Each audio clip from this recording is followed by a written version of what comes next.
Thunderbolts.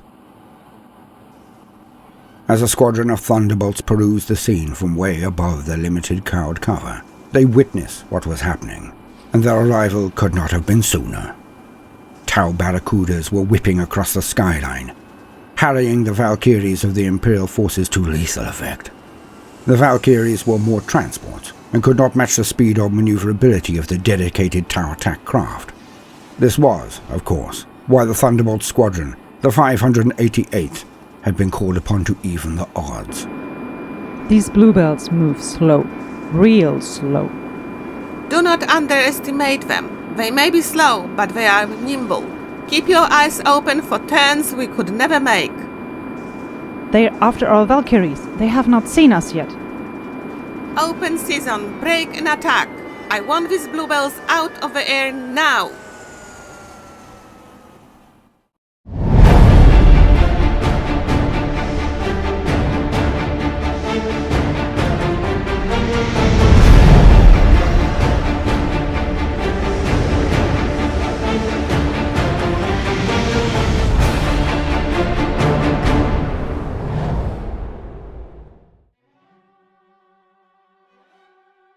Squadron Commander Popova was the commander of the 588th Night Furies, or the Furious, as they were known after only one messroom brawl went south for those thinking the Furies would be easy pickings.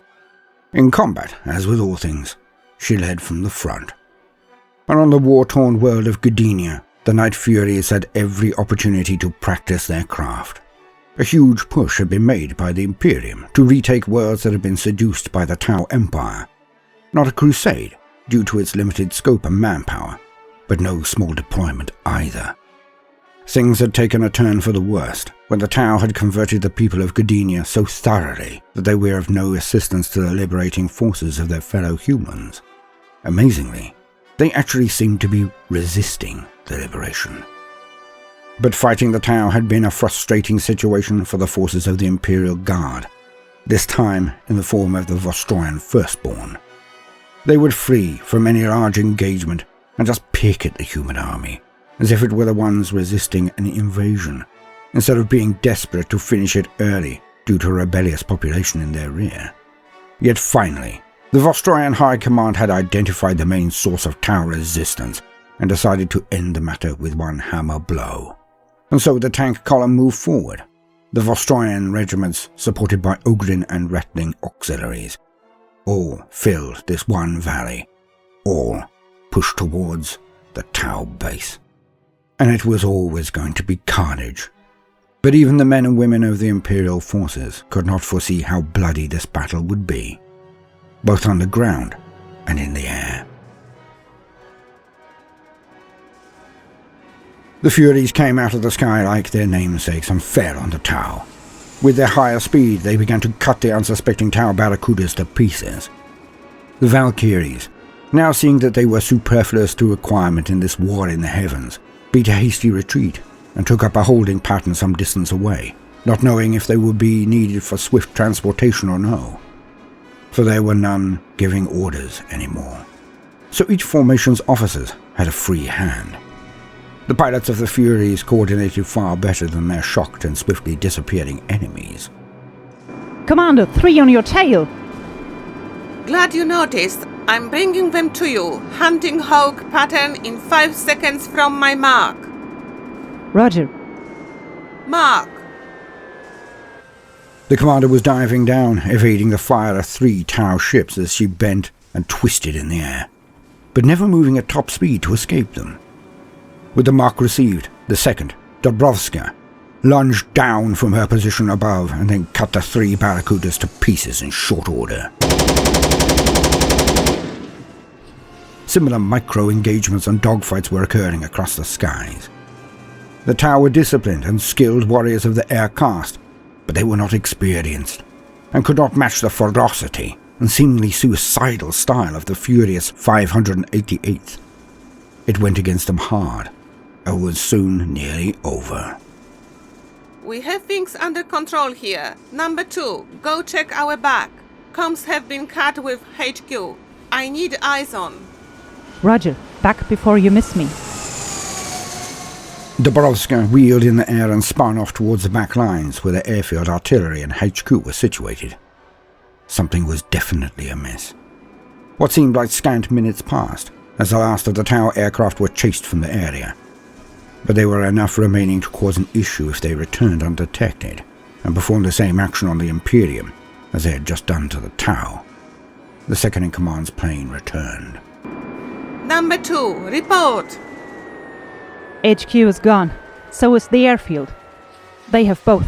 Stealth suits. Too many and too well armed to try to take out. The field is lost.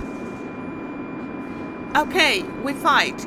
If we leave now, the Valkyries will be torn to pieces and it is looking bad on the ground. Our men may need a pickup. Good. I don't like running away. At that, the squadron split. Some took to a perimeter patrol to make certain the remaining Barracudas did not return. The others then wreaked havoc amongst the Tau ground forces with terrifyingly low strafing runs. We have a request from the ground. Hit the heavy vehicles at the head of the valley. They are tearing our boys to pieces. They are too swift to target easily. We are to distract them. The attempt is enough. We just need to reduce fire on the valley. With that, the Furies went to town on the hammerheads and broadsides at the apex of the valley. Although the Tau was slippery and evaded much of the fire, few being crippled or destroyed in reality, the confusion in their ranks took much of the fire off the beleaguered Imperial forces in the valley, allowing them to take decisive action. The Barracudas were definitely not returning for a second mooring, or they would have done so to protect the hammerheads. And thus, Squadron Commander Popova hailed her remaining pilots. Okay, we have done all we can. Peel away if you have enough fuel to get to the secondary field. Nope, I'm near out. This came as no surprise to Popova. Her second was fresh, wanted to prove herself, so gunned her engines all throughout the fray. Then spend your last moments well. Aim and bail. The Emperor protects the furious. At that message, her second, and any others who could not stay aloft much longer, took a leaf out of the book of their last victims, a wing of greenskin fighters, and aimed their craft at the hammerhead lines, and then bailed out at the last second. Die, Bluebells!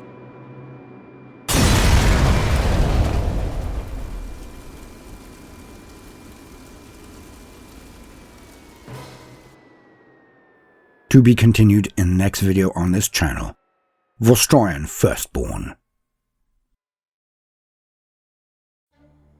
Welcome, gentle listener. I am Baldermort, your faithful servant, and I wish to introduce you to the important factions, forces, and war gear of the Warhammer 40k universe, the grim darkness of the far future, where there is no time for peace, there is only time for war. If you are a regular gentle listener, then I would ask that you check that you are still subscribed and have notifications on. If not, then do please consider subscribing, as then you will not miss out on ongoing narratives, if that sort of thing appeals to you. And today, we will be discussing one of the workhorses of the Imperium, one of its mainstays. Alas, as it is not a well-known feature of ground war, it may not have had the attention it deserves. For few pieces of war gear of the Imperium are as ever-present and constantly in use, for such a continuous state of duty. Of course, I can only be speaking of that mainstay of the Aeronautica Imperialis, the Thunderbolt. The Thunderbolt is a vehicle that has been in use since the earliest days of the Great Crusade and the subsequent Horus Heresy. Yet its design is so simple, so robust and efficient, that it has never fallen out of favor in the 10,000 years or more since those times. And so, as usual, for the very basics, let us lean on existing wisdom. To quote, the Thunderbolt. The Thunderbolt heavy fighter is one of the two main fighter aircraft patterns used by the Imperial Navy, the other of which is the Lightning Air Superiority Fighter.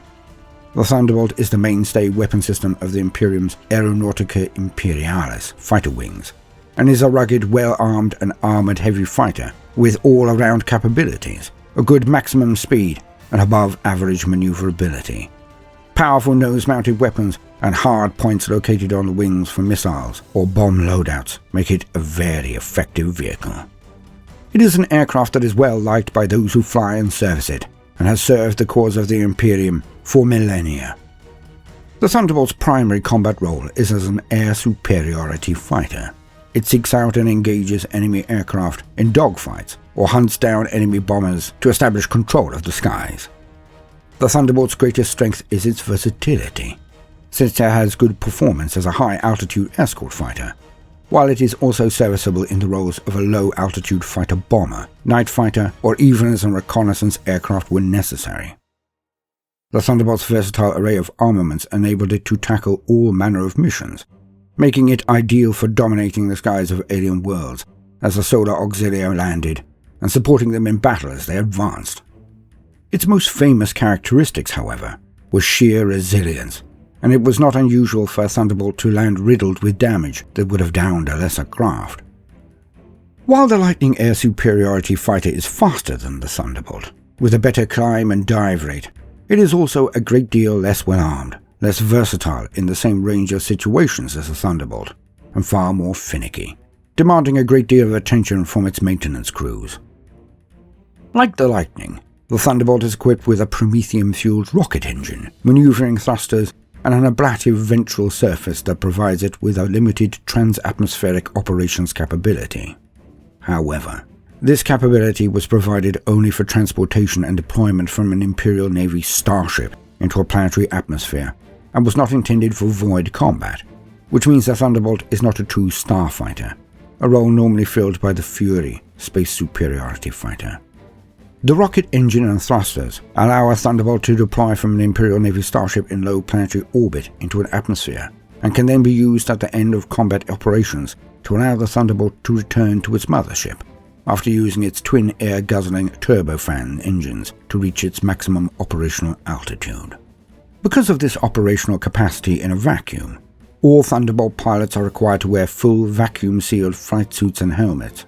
The fighter's rocket engine is also used to allow the Thunderbolt to make extremely rapid launch rail takeoffs from its mothership or a ground base. Once airborne using the rocket, the Thunderbolt engages its turbofans. Imperial Navy fighter wings can possess a wide variability in the number of aircraft or starfighters they contain.